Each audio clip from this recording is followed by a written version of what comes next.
Hey everyone, it's Hayes, and in today's video we're going to be discussing Gabriel's kind of mysterious past. More about it has gradually been revealed to us as the show has gone on, and I think now could be a good time to put it all together and fill in the blanks with theories. But if more is revealed this season, then that's great. I can't wait to hear about it, but hear about it in an episode, not from a leak. So if you already know more, that's wonderful, but I really don't want you to tell me. Thank you very much. And for those of you watching who have only seen Up to Perfection, episode 12, this will have spoilers in for all of the episodes currently out, so I'd not watch this video if you're watching the show in chronological order. And I also want to say a big thank you to Miraculously Miraculous. They left a huge comment under my protection analysis, detailing everything we know so far about Gabriel and the other adults, which I have used as like a basis for this video, so thank you very much if you are watching. So, Daddy Agrest, or Gabriel Babes, otherwise known as Gabriel Agrest, which is a rubbish name in comparison, and good thing too, because it's not his real name. As shown in episode 20 Revelation, Gaby Baby is actually called Gaby Grasset, although I'm not confident that's how you pronounce it, but we all know I can't say half of the words in this damn show. I don't know what I'm doing! And he's also 1 meter 79 centimeters tall. Like, dear God, the man is nearly 2 meters tall. Like, I thought him towering over Alia in Sentibula was just like a weird error with the models, but no. He's just a giant, but instead of the big friendly giant, he's the bad fashion designer giant. Doesn't quite work, but if you put the designer in brackets, it does.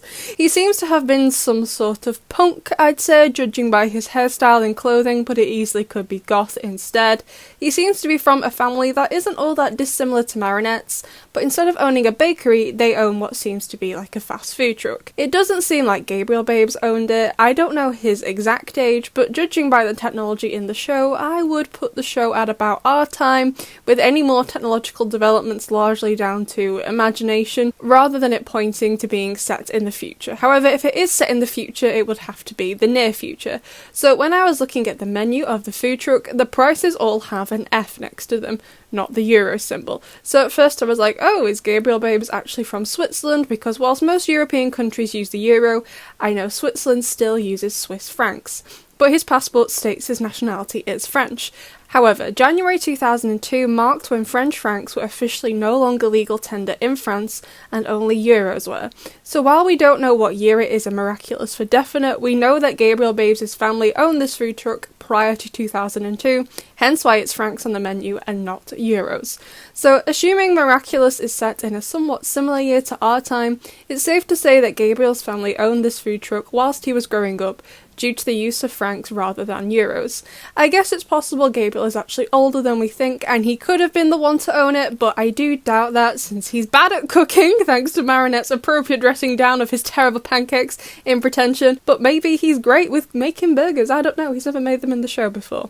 I could be totally wrong though, because according to Twitter, the menu is just random lorem ipsum Latin words and means absolutely nothing, but all of the prices have the same symbol next to them. It's not a random symbol, so I don't think I'm completely wrong where the price is concerned. I think it's indicating francs here. It would be odd for the price symbol to be in lorem ipsum too, when they all match, you know what I mean? So either way, it definitely seems like a family business, again judging by the name of the place. That's Gabriel's last name. But as we know, Gabriel Babes isn't great at cooking, so I doubted he wanted to continue it, and he wanted to design, I'd say from an early-ish age, judging by this photo. We know from Psychomedian that Gabriel Babes designed Harry Clowner costume, and Harry calls him Gaby, so he knew him before he became Gabriel Agrest, the fashion designer. He says he designed the Fry costume for one of Harry Clown's first shows, so presumably both Gabriel Babes and Harry were nobodies at the time. Harry wouldn't have been well known enough to have a high-up designer make his costume, and I also doubt many designers would have wanted to design a Fry costume. Respectfully decline. And Gabriel was also a nobody. It seems that the Fry costume was one of his first commissions, and he does look very happy and proud of it. We know now he's ashamed of it, as he asks Harry in Psychomedian to destroy all photos of it, but it seems he really wanted to be someone else and break away from his family. However, as we found out in Pretension, you can't just be a fashion designer. Gabriel is well aware of this and offers Marinette, in exchange for leaving Adrian alone, a future in fashion design, which he obviously can make happen. As most of you know, I love fashion and know bits about the industry. Although not loads, I do know that in order to become a fashion designer, to start your own brand, you need a hell of a lot of financial backing. Of course, if you are from a rich family, boom, done, but Marinette is not. As Chloe says, she's a baker girl.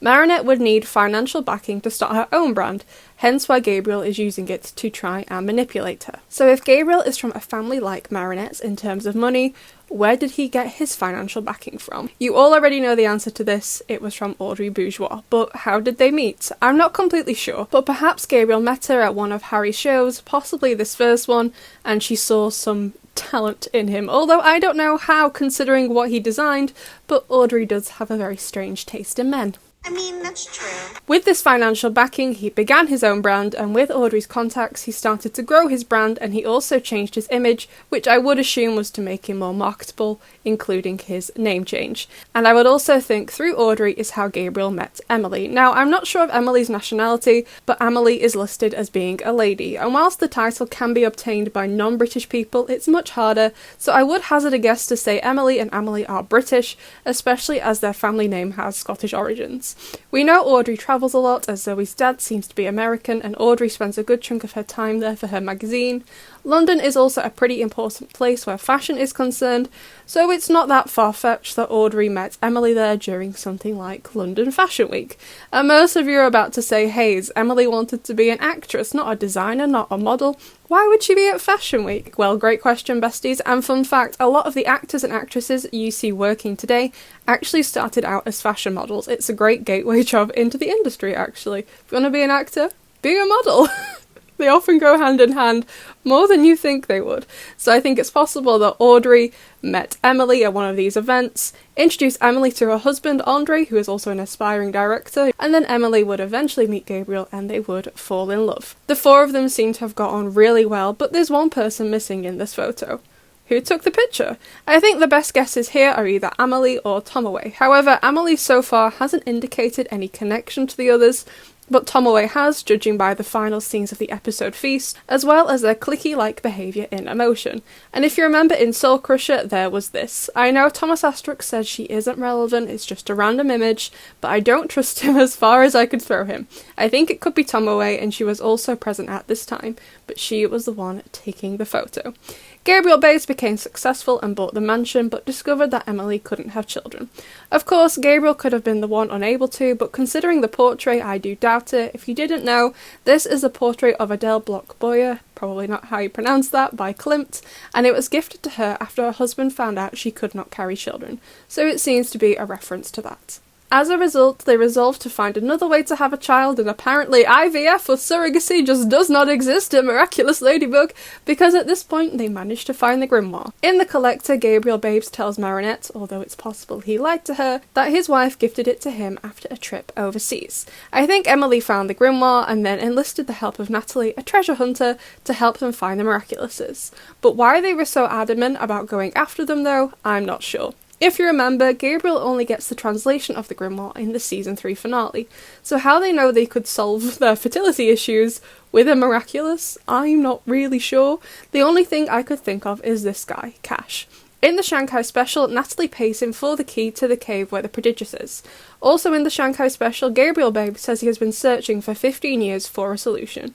Adrian is 14 years old, so assuming he is a sentient monster, Gabriel has obviously been searching for longer than Adrian's been alive for a way to have a child, and now also to save Emily, Natalie and himself. And the Prodigious, which is more powerful than the Miraculouses, would solve that. If they found the grimoire in Cash's shop, which seems possible considering the random things he has in there, he may have told them about the Prodigious and the Miraculouses when they bought it, but he was unable to find them himself.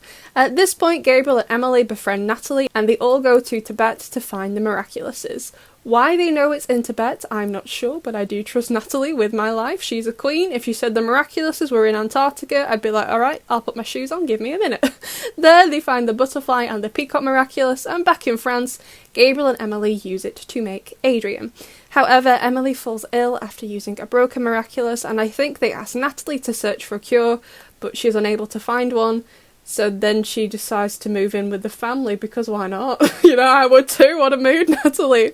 I think it's pretty straightforward from that point on. Gabriel and Emily raise Adrian while Emily gets progressively more and more ill, but before she can die, Gabriel puts her on life support down in the murder basement several months before the events of Origins. The episode Felix in season 3 marks 1 whole year since Emily's disappearance, and from the episodes we've seen of Miraculous, the end of season 5 will mark the end of 1 full school year. So Emily went missing, please no missing is in air quotes, a few months before the show starts, and at that point Gabriel Babes decides to use the other Miraculous they found, the Butterfly Miraculous, to get Ladybug and Cat Noir's Miraculouses to bring Emily back.